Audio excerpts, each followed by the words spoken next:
ሰላም ውድ የሪሜዲያል ስፔሻል ክላስ ተማሪዎች እንዴት ናቸው? I hope everything is fine with you. So today we are going to see chapter 9, the last chapter, part 2 ማለት ነው. So previously we have seen part 1. part 1 ላይ almost ለኢትዮጵያ እያወራ እንደነበር ታስታውሳላችሁ ማለት ነው. So የዛኛው ሴክሽን ኮንቲኒዩሽን ነው ይሄኛው ማለት ነው. the Eritrean problems በቀጣይ ሴክሽን እናያለን ብለን ነበር ያቆምነው. So this would be that section ማለት ነው በፓርት 2 ይሄንን የምንመለከት ይሆናል. So let us start today's section. So there's about the Eritrean problem. So Eritrea became an Italian colony in 1890. So in 1941, with the expulsion of the fascist army, it was taken over by the British administration as an occupied enemy territory.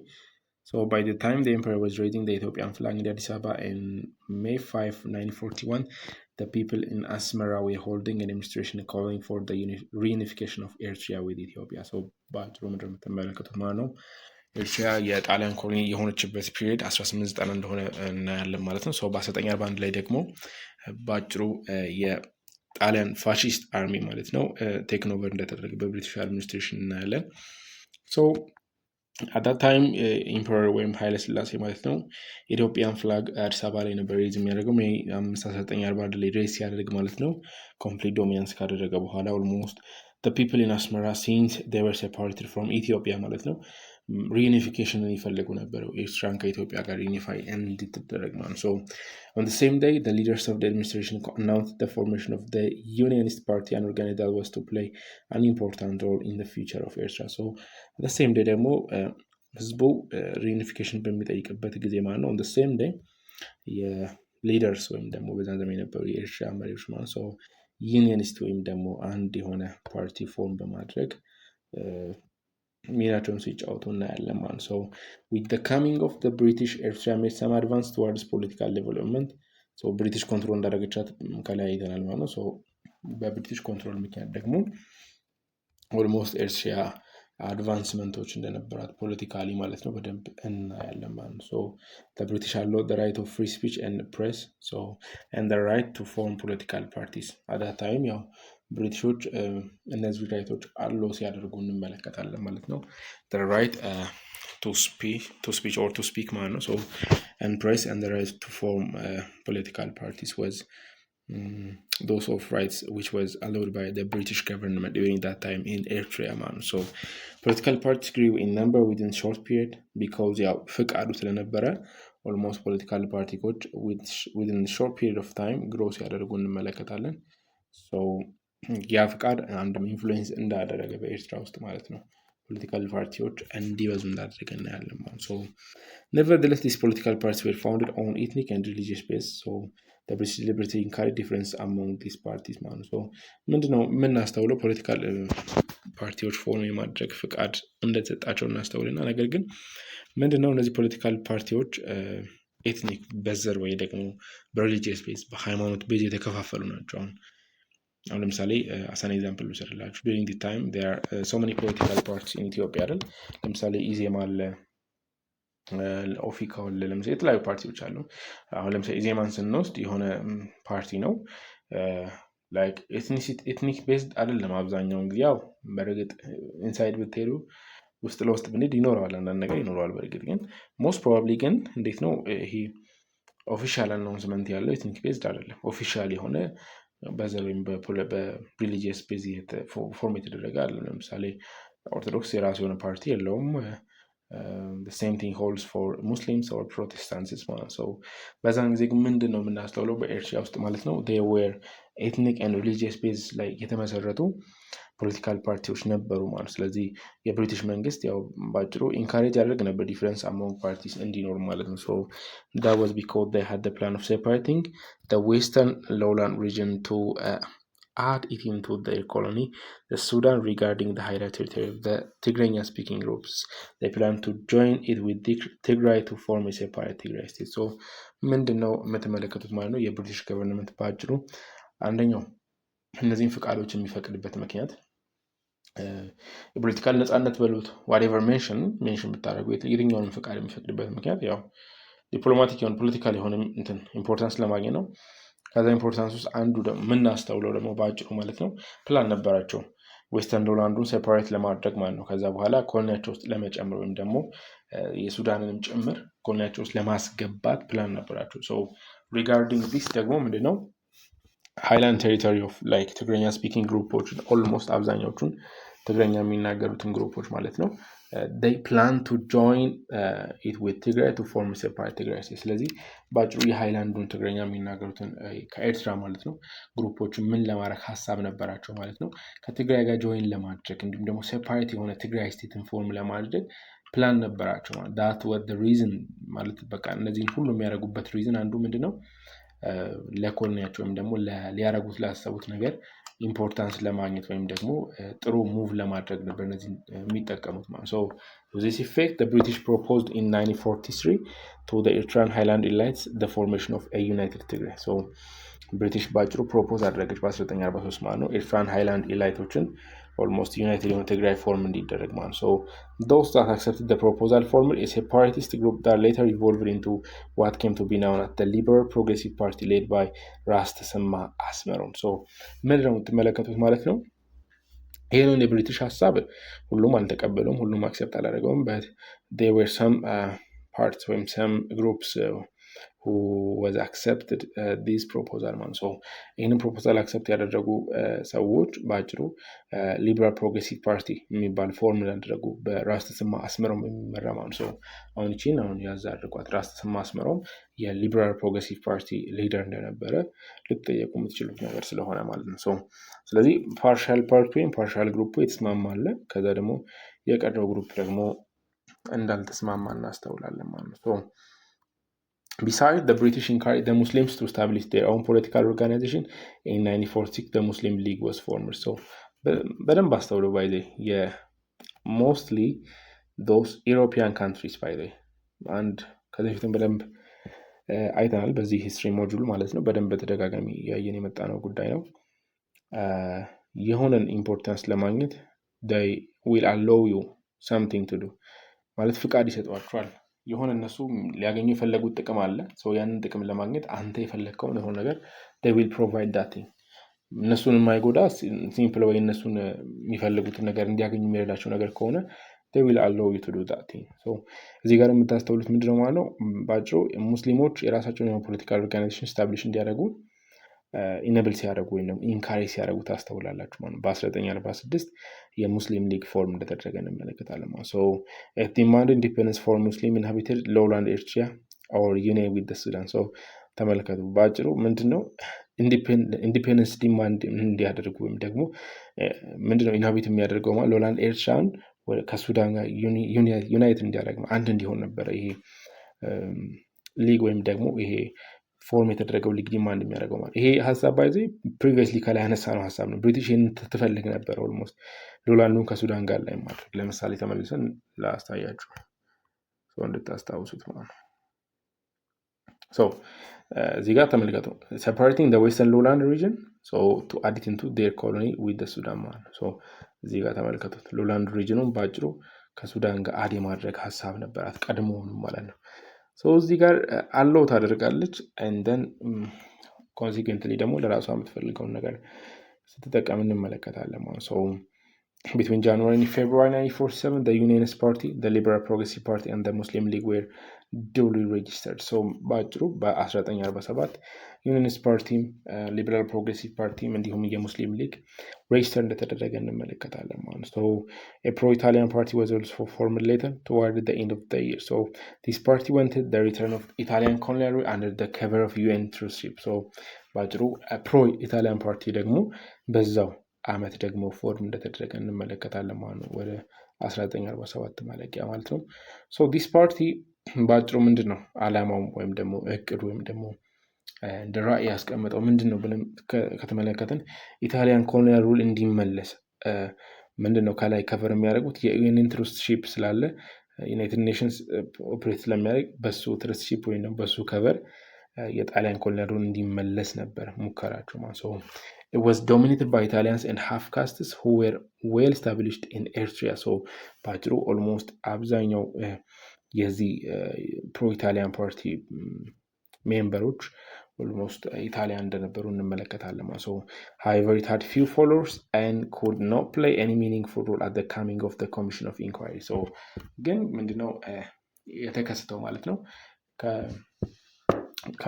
ከዓላማው አንጻር ወይም ደግሞ አንግቦ ከተነሳው ራዕይ አንጻር ትንሽ ፎሎወሮች ነበሩት እንዲሁም ደግሞ ሚኒንግፉል የሆነ ሮል መጫወት ሳይችል ሲቀር እንመለከታለን ማለት ነው። so in 1947 the Four Powers Commission of Inquiry representing the USA, USSR, Britain and France was sent to Eritrea to determine the future of Eritrean people. So the arrival of the commission signaled the climax of political agitation in which the Unionist Party and the Muslim League came out as a major rival. So in 1948 an assessment of people's opinion was held in Asmara on the future of Eritrea. So በ1947 አራቱ ፓወርስ ኮሚሽን ኦፍ ኢንኳይሪ ማለት ነው ዱሪንግ ዳት ታይም በጣም ዓለም ላይ ያሉ የሚባሉ ፓወሮች ናቸው። ዩናይትድ ስቴትስ ኦፍ አሜሪካ፣ ኦልሞስት ሶቪየት ህብረት፣ የቀድሞ ራሽያ ማለት ነው፣ የአሁኑ ራሽያ ማለት ነው። ሶ ብሪቴን እንዲሁም ፈረንሳይ ኦልሞስት ወደ ኤርትሪያ ተልከው ማለት ነው ሪፕሬዘንታቲቮቻቸው የኤርትሪያን ፒፕል ፊውቸሪቲ ወይም ደግሞ ቀጣይነት ወይም የነገን እጣ ፈንታ ለመወሰን ወይም ደግሞ ዲተርማይን ለማድረግ ሲመጡ እናያለን ማለት ነው። the arrival of the commission በአጭሩ ምንድን ነው የሚያሳየው ሲግናል የሚያደርገው ኦልሞስት በኤርትራ ውስጥ የነበረውን ፖለቲካል ክላይማክሱ ነው የሚያሳየው ማለት ነው። ምክንያቱም ጣሊያን አንድም ፎርም ስታደርግ ዩኒየንስ ፓርቲ እና ሙስሊም ሊግ ፎርም እንዲደረግ ስታደርግ ኦልሞስት ማጀር ራይቫልስ እንደሆኑ ስለምታውቅ ለጦርነት የሚጋብዝ ነው፣ ኮምፒቲሽን አለበት ነው። ያ ነገር ምንድነው የፈጠረው ማለት ነው ፖለቲካሊቲውን ኦልሞስት ቱ the ክላይማክስ ሌቭል ነው ያደረሰው ማለት ነው። በ1948 በአጭሩ አሴስመንት ሲደረግ እንመለከታለን ማለት ነው። አስመራ ውስጥ የህዝብ ኦፒኒየን ኦልሞስት ፊውቸሪቲ ላይ የኤርትሪያን ፊውቸር ዲተርማይን በማድረግ ላይ የህዝብ ኦፒኒየን ሲታይ ወይም ደግሞ አሰስ ሲደረግ እናያለን ማለት ነው። let us continue. So close to 50% stood for independence while others voted for unity with Ethiopia. So ምንድነው የህዝቡ and a few chose with the Sudan. So as a result the commission could not decide and referred the matter to the UN General Assembly in 1940. So ምንድነው የዚህ አሴስመንት ሪዛልት ምንድነው ብለን ከተመለከትን ኦልሞስት ወደ 50% አካባቢው ኢንዲፔንደንት እንድትሆን ኤርትሪያ ራሷን ችላ እንድትቆም ወይም ደግሞ ራሷን ችላ እንድትወጣ ይፈልጉ ነበር።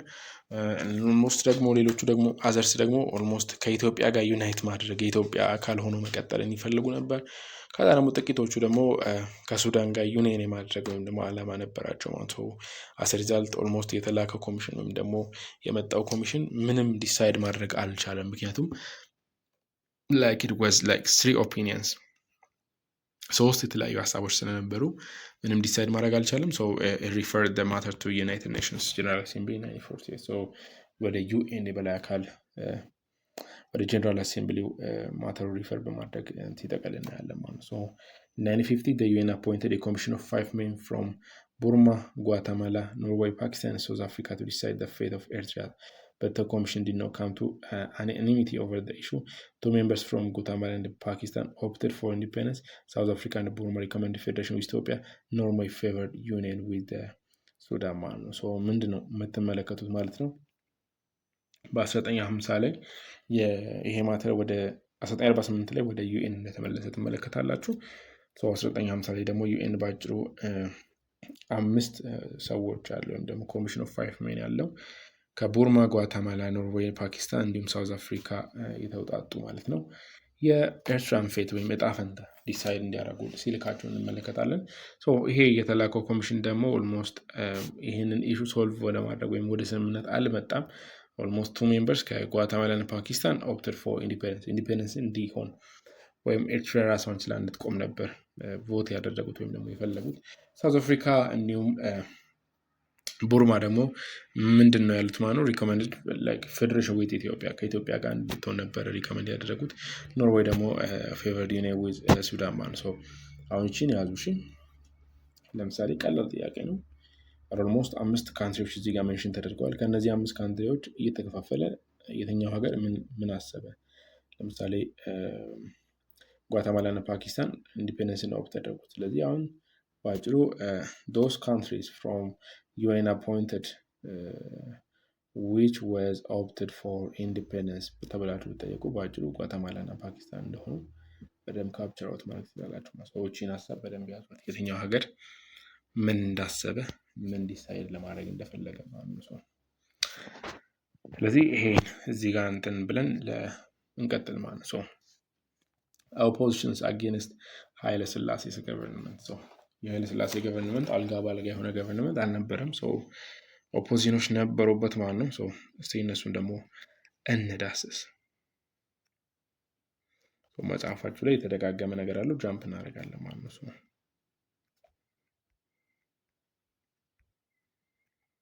In 1936, some men among the aristocrats boldly opposed the emperor's decision to go into exile to appeal to the League of Nations. So when in 1941 he was restored to his throne with backing of the British government, many resented his restoration to power. On top of that, emperor favored the exiles and even some collaborations banned us, ignoring and marginalized the genuine patriots. So ምንድነው የምናስተውለው ማለት ነው? የኃይለ ሥላሴ ኦፖዚሽን ወይም ተቃውሞች እንዴት እንደመጡ ነው የምናየው። በ1936 ኦልሞስት ፕሮሚነንት የሆኑ ሰዎች ወይም ደግሞ አሪስቶክራትስ የነበሩ ቦልድሊ ኦፖዝ ሲያደርጉት እንመለከታለን። የኤምፐረር ዲሲሽን ውስጥ ማለት ነው።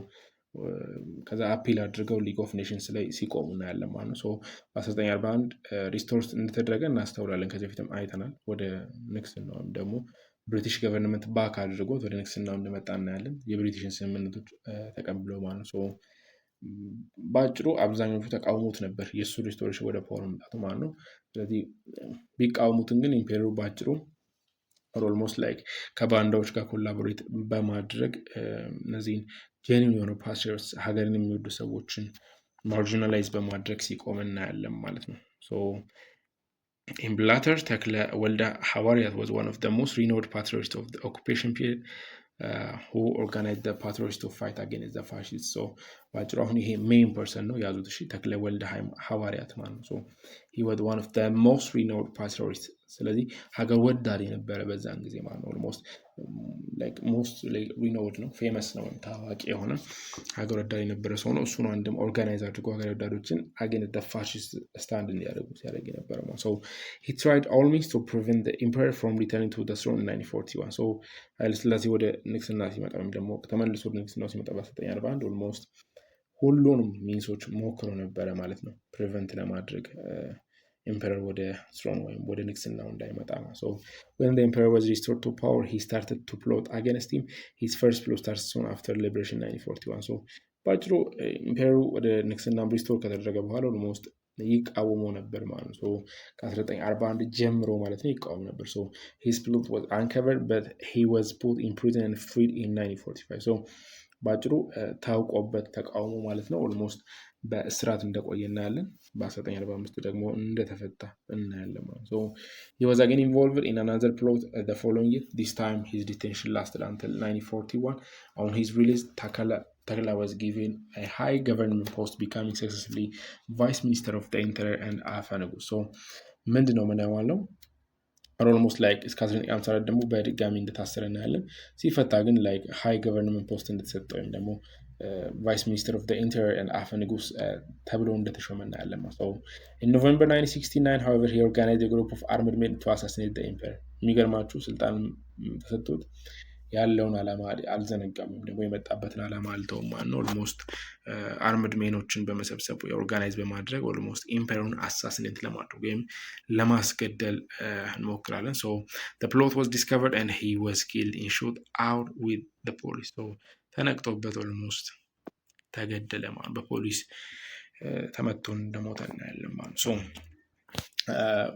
ይሄ የመጀመሪያው ተክለ ወልደ ሐዋርያት he was one of the most renowned patriots ነው አንስቼላችኋለሁ። So ያዙት ማለት የመጀመሪያው ሀገር ወዳድ against emperor ኃይለ ሥላሴ የቆመ ፐርሰን ነበር ማለት ነው። በላይ ዘለቀ was another famous patriot leader in the struggle against the fascists from his home base in eastern Gojaam. So the second one የምናነሳው ሰው ደግሞ በላይ ዘለቀ እንደሆነ ያለን ያው he is one of the famous ይሄንን ታውቃላችሁ አብዛኞቹ ሀገራችን ቀረርቶች፣ ምኖች፣ ሳሪኮች፣ ዘፈኖች አብዛኞቹ ወደ በላይ ዘለቀ ሪሌት ያደርጋሉ። የምናውቀው ሰው ነው፣ ፌመስ ስም ነው ልላችሁ ፈልጌ ነው። he was also another famous patrol leader during that time, man. So he was engaged in the struggle against the first from his home base, Gojam, Eastern Gojam, man. So his courage made him a legendary hero throughout Gojam and Ethiopia at large. So his popularity was not very much appreciated by the emperor. The emperor was very suspicious of him and wanted to remove him from his home base. So ምድረው የምታስብሉት እዚህ ጋር ማለት ነው ኦልሞስት ሌጀንደሪ ሂሮ ወይም ደግሞ ጀግና ተብሎ በጎጃም እና ኢትዮጵያ ውስጥ አትላርጅ ይወደድ ስለነበረ ኦልሞስት ፖፑላሪቲውን አልወደዱትም ኢምፔሪየሩ ማለት ነው። አፕሪሺየት አላደረጉትም። በጣም ፌመስ መሆኑን ፖፑላር መሆኑን በጊዜ የነበሩት ኢምፔሪየር አልወደዱትም። ሰው ኦልሞስት ይጠራጠሩት ነበር፣ እንዲሁም ደግሞ ሪሙቭ ሊያደርጉት ይፈልጉ ነበር ማለት ነው። To this effect, the emperor gave Balai the choice of either to be governor general of one of the provinces in the south of the country with the title of Ras or governor of Bichana Auraja. Balai rejected the former and accepted the latter. So, ምንድነው ባጭሩ ኢምፐረሩ በጣም ከመጠራጠሩ የተነሳ ወይም ደግሞ ፖፑላሪቲውን በጣም ከመጥላቱ የተነሳ ማለት ነው ሁለት ቾይስ ሲሰጠው እንመለከታለን ማለት ነው። ባጭሩ ገቨርነር ወይም ጀነራል እንዲሆን ማለት ነው። ራስ ወይም ደግሞ ገቨርነር ኦፍ ቢቸና አውራጃ እንዲሆን እንትን ብለውት ፈልገው ነበር ማለት ነው። ኦልሞስት ዋን ኦፍ ዘ ፕሮቪንስስ ኢን ዘ ሳውዝ ወይም ደግሞ ቢቸና አውራጃ ላይ ደግሞ ገቨርነር እንዲሆን ነበር። ኦልሞስት በላይ አንዱ እንደተቀበለ እንመለከታለን ማለት ነው። The emperor granted other Gojam patrols high titles and positions. So ከኢምፔረሩ አንድ የምታስተውሉት ነገር ምንድነው ማለት ነው? የሚቃወሟቸውን ሰዎች ሮል ይሰጧቸዋል። የቅድሙን ተክለ ሐዋርያን እንኳን ብትመለከቱት ካሰሩት በኋላ ሲወጣ ገቨርንመንት ቦዲ ላይ ፓርት ሰጥተውት ነበር። አንፎርቹኔትሊ ያው እሱ በዓላማው ጸንቶ ለመግደል እነሱን አሳስኔት ለማድረግ ሲሞክር እንደተገደለ እናስተውላለን። ግን እዚህ ጋርም በላይ ዘለቀ የሚቃወማቸው ስለሚመስላቸው በቃ ኢሚዲየትሊ ሮል ሰጥተውታል ማለት ነው። ኦልሞስት በጎጃም አካባቢ የነበሩትን ፓትሮች ሀገር ወዳዶች የሚቃወሙትንም እንዲሁም ሃይ ታይትልስ ኤንድ ፖዚሽን ሲሰጧቸው እንመለከታለን ማለት ነው። But Balai was rewarded with only the title of Dejazmach and made governor of the Bichana district. So Balai, a man with a great ambition, did not like what he got. So more than that, the laws of Mota in a part of the Marcos districts which had been under his control angered him as a disgrace to his reputation. So out of anger, Balai made the ill-fated decision to stand up against the government by turning to banditry. So ምድረው የምታስተውሉት ማለት ነው። ኢምፔሪሩ ለበላይ አንድ ሮል ነበር የተሰጠው። ሪዋርድ ያደረጉት የሚሰጡት ታይትል በአጭሩ ደጃዝማች እንዲሁም የቢቸናን ዲስትሪክት ገቨርነር እንዲሆን ነበር የሰጡት ማለት ነው። ሰው በላይ ግሬተር የሆነ አምቢሽን ነበረው ማለት መነሳሳት ነበረው። ሰው የተሰጠውን አልወደደውም ወይም ደግሞ አፕሪሺየት አላደረገው ነበር። ሶ ከዚህም በላይ ደግሞ የሞጣ እንዲሁም ደግሞ የደብረ ማርቆስን ፓርት በአጭሩ እሱ ሩል ያደረጋቸው ወይም ደግሞ አንደር ሂስ ኮንትሮል የነበሩትን ስለወሰዱበት ወይም ደግሞ ስለተነጠቀ በጣም ተናዶ ነበር። ኦልሞስት ዲስግሬስ ቱ ሂዝ ሬፑቴሽን ወይም ደግሞ ለነበረው ለክብሩ ወይም ደግሞ በአጭሩ ንቀት እንደ ንቀት ቆጥሮት ነበር ማለት። ስለዚህ ከዚህ ቁጣ የተነሳ ኦልሞስት against the government stand ሲያደርግ እናያለን ማለት ነው። So he expressed his grievance by disobeying orders coming from both the governor general and central government. So በአጭሩ የነበረውን ተቃውሞውን በምን ሲገልጥ ነበር ማለት ነው? ከሴንትራል ገቨርንመንት ወይም ደግሞ ከገቨርነር ጀነራል የሚመጡ ትዕዛዞችን በመቃወም ወይም ደግሞ አንአክሰፕት በማድረግ ሲገልጽ እንመለከታለን። In February 1944, a combined force from the rest of Gojam and Addis Ababa invaded his district. After 3 months of fighting, he surrendered and he was brought to Addis Ababa. There he was kept in prison. So በ1944 ፌብሩዋሪ ውስጥ ምንድነው የምንመለከተው ማለት ነው? ኦልሞስት ከጎጃም እንዲሁም ደግሞ ከአዲስ አበባ በኢምፔሪየር ትዕዛዝ መሰረት የመጡ እንትኖች ወታደሮች ወይም ደግሞ ፎርሶች ዲስትሪክቱን ኢንቬድ ሲያደርጉ እንመለከታለን። የሚገርማችሁ ከ3 ወር ተከታታይ ውጊያ በኋላ እጅ ሰጥቶ ወደ አዲስ አበባ ቴክ እንደተደረገ እንዲሁም ደግሞ ወደ እስር ቤት ወደ ፕሪዝን እንደተወሰደ እናያለን ማለት ነው። So a few months later he broke out of prison but was captured on his way to Gojam. This was surprising. So ከጥቂት ወራቶች በኋላ ፕሪዝኑን ብሮክ አድርጎ ወይም ደግሞ ከእስር ቤት ሰብሮ ወጥቶ ወደ ጎጃም ሲሄድ እንደተያዘ እንመለከታለን። he was brought back to አዲስ አበባ again ወደ አዲስ አበባ እንደመለሱት እናያለን። and was later made to stand trial and was publicly hanged. ቢትወደድ ነጋሽ በዛብህ was the grandson of King ተክለ ሃይማኖት of Gojam. Like several others he was renowned patriot in Gojam during the Italian coup. So የበላይን መጨረሻ በዚህ እናያለን ማለት ነው። ባጭሩ በህግ እንደቀረበ እንመለከታለን ማለት ነው። ኔክስት ደግሞ ቢትወደድ ነጋሽ በዛብህ ደግሞ አጌን ሌላኛው ወይም ደግሞ ፓትሪዮት እንደነበረ እንመለከታለን ማለት ነው። he had reached the rank of vice minister and had been appointed the president of the senate before his conspiracy. So in 1951 he led a plot against the emperor. የሚገርማችሁ በየጊዜው የሚመጡ በየጊዜው አሁን የምናነሳቸው እነዚህ ፓትሪዮትስ ወይም ሀገር ወዳድ የምንላቸው against the emperor ነው ስታንድ የሚያደርጉት። ምክንያቱም the emperor was like monarchical ነው like በቃ ይሄ ሱፕሪም የሆነ አገዛዝ የራሱን ብቻ ለምን ሲሆን አገዛዝ የሚከተል ስለነበረ ይቃወሙ እንደነበረ በደንብ እናስተውላለን ማለት ነው። The plot reportedly was to assassinate the emperor and proclaim a republic. In his attempt, he got support from some former patriots and army members. The plot was however discovered. So ይሄም በአጭሩ ምንድን ነው አላማው ማለት ነው? ኢምፔረሩን አሳስኔት የማድረግ ወይም ደግሞ የማስገደል ነበረ። ከዛ በኋላ ቦታውን ቴክ የማድረግ ነበር ሙከራ ወይም ፍላጎቱ ወይም ደግሞ እቅዱ ማለት ነው። አቴምፕቱ በአጭሩ ሰፖርት ነበረው። ፕሪቪየስ ፓትሪዮትስ ወይም ደግሞ ሀገር ወዳድ የሚባሉ የነበሩ ኦልሞስት አርሚ ሜምበር ውስጥም የነበሩ ሰዎች ሰፖርት አድርገውት ነበረ። አንፎርቹኔትሊ ግን ይህም ዲስከቨር ተደርጎ እንደተያዘበት እንመለከታለን ማለት ነው። The plotters were caught while carrying on a secret meeting. So ሴክሬት የሆነ ሚቲንግ በድብቅ ስብሰባ ሲያካሂዱ እንደተያዙ እናያለን ማለት ነው። They were tried and sentenced to various terms of imprisonment. So ባጭሩ ለህግ ቀርበው ቫሪየስ የሆነ ክሶች ቀርበውባቸው ወደ እስር ቤት እንደወረዱ እናያለን ማለት ነው። The plot like the others before it was carried out on an individual basis and coordinated and destined to failure. So ምንድነው ያጋጠማቸው? ኦልሞስት ፌለሪቲን ያጋጠማቸው ያሰቡት ያቀሩት ነገር ሳይሳካ ሲቀር እንመለከታለን ማለት ነው። አሁን ሶስቱን የምትመለከታቸው ሶስቱም ኤምፓየሩን የማስገደል ኤምፓየሩን አሳሲኔት የማድረግ ኤምፓየሩን ከቦታው የማውረድ አላማ ነው ይዘው አንግበው የተነሱት ማለት ነው። አንፎርቹኔትሊ ለሶስቱም እንዳልተሳካ ሶስቱም ዲስከቨር እንደተደረጉ ወይም ደግሞ እንደተያዙ ታስተውላላችሁ ማለት ነው። ኦኬ ይሄኛውን በቀጣይ የምንመለከት ይሆናል። የተሳካው ይሄ የወያኔ ሪቤሊየን አትላስት በሀገራችንም እንደምታውቁት ወያኔ ሪቤሊየን ኦልሞስት ከደርግ በኋላ የተሳካ ሪቤሊየን ነው የምናይ ይሆናል ይሄን ሀሳብ ማለት ነው። ፎር ቱዴይ ግን እዚህ ጋር ስቶፕ እናድርግ፣ ምክንያቱም እንዳይቆራረጥባቸው ሀሳቡ የወያኔ ሪቤሊየን ከ1942 እስከ 43 ያለውን የምንመለከት ይሆናል። ሀሳቡ ስለሚጣጣልባችሁ ነው ዛሬ መጀመር እንችል ነበረ፣ ነገር ግን ሀሳቡ ይጣጣልባችኋል።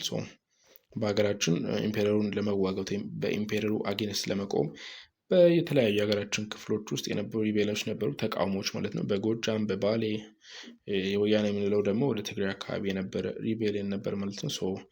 እነዚህ ሁሉ አጌንስት ኢምፔሪየር ነበረ፣ ምክንያቱም በጊዜ የነበረው አገዛዝ ወይም ደግሞ በጊዜ የነበረው መንግስት ኦልሞስት ላይክ ኮሎኒያል ነው ወይ ሞናርኪያል ሲስተም ይጠቀማል ተብሎ ስለሚታሰብ ማርጂናላይዝ ያደርጋል ህዝቡን፣ ብዙ ነገሮችን ያደርጋል ተብሎ ስለሚታሰብ በየጊዜው የሚመጡ ሰዎች አጌንስት ኢምፔሪየር ነበር ስታንድ የሚያደርጉት ማለት ነው። በተለያዩ ሀገራችን ክፍሎች ሪቤሊየኖች ወይም ተቃውሞ ነበሩ ማለት ነው። ኢቨን ኢትዮጵያ ስቱደንት ሙቭመንትም ዱሪንግ ዳት ታይም ቴክ ፕሌስ እንዳደረገ በቀጣይ ሴክሽኖች በደንብ የምናይ ይሆናል። ፎር ቱዴይ አይ ቲንክ ዊ ሃቭ ቱ ስቶፕ ሂር ማለት ነው። ምክንያቱም ሀሳቡ እንዳይጣጣልባችሁ እዚህ ጋር እናቆምና በቀጣይ ደግሞ ስታርቲንግ ፍሮም ወያኔ ሪቤሊየን የምንመለከት ይሆናል። የባሌን የጎጃም ሪቤሊየን ጨምረን በሀገራችን ምን እንደተከሰተ፣ ምን አይነት ተቃውሞዎች እንደነበሩ፣ ለምን ተቃውሞዎች እንደተነሱ፣ ምን ስሎጋን ወይም ደግሞ ምን መፈክሮች ይዘው፣ ምን አይነት መሪ ቃሎች ወይም ደግሞ ምን አይነት ነገሮችን አንግበው እንደተነሱ፣ ተሳክቷል ወይስ አልተሳካም፣ ምን ተፈጠረ የሚለውን ነገር አንድ በአንድ የምንዳስስ ይሆናል ማለት ነው በቀጣይ ሴክሽናችን። ቱዴይ ያየነው ምንድን ነው? በአጭሩ የተነሱ ፓትሪዮት ሲሆኑ ሀገር ወዳድ የሆኑ ሰዎች እንዴት አጌንስት ኢምፔሪየር ስታንድ እንዳደረጉ፣ ኢምፔሪየሩ እንዴት እንደተቃወሙ፣ ኢምፔሪየሩ ደግሞ በአጭሩ እንዴት እነዚህ ሰዎች እንዳስወገዳቸው፣ ኦፖዚሽኖቹን እንዴት ቶሎ እንዳስወገዳቸው በደንብ አይተናል ማለት ነው። ሌላኛው ደግሞ መጀመሪያ አካባቢ የተመለከትነው የኤርትራን ፌት ነው። የኤርትራን ዕጣ ፈንታ፣ ኤርትራ የነበራትን ችግሮች እንዴት ሶልቭ እንዳደረገች፣ በምን እንደተፈታ፣ ምን አይነት ነገሮች እንደነበረው፣ ምን አይነት ሀገራቶች ፓርቲሲፔት እንዳደረጉ፣ ምን አይነት ሀገራቶች ደግሞ ምን አይነት አቋም ይዘው ስታንድ አውት እንዳደረጉ፣ እነዚህን ሀሳቦች አንድ በአንድ ስናይ ቆይተናል ማለት ነው።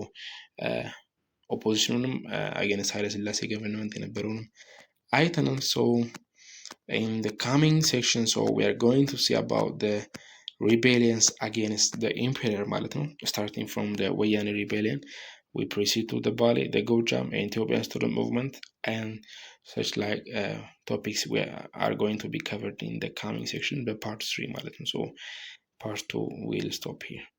መልካም ጥናት፣ መልካም ጊዜ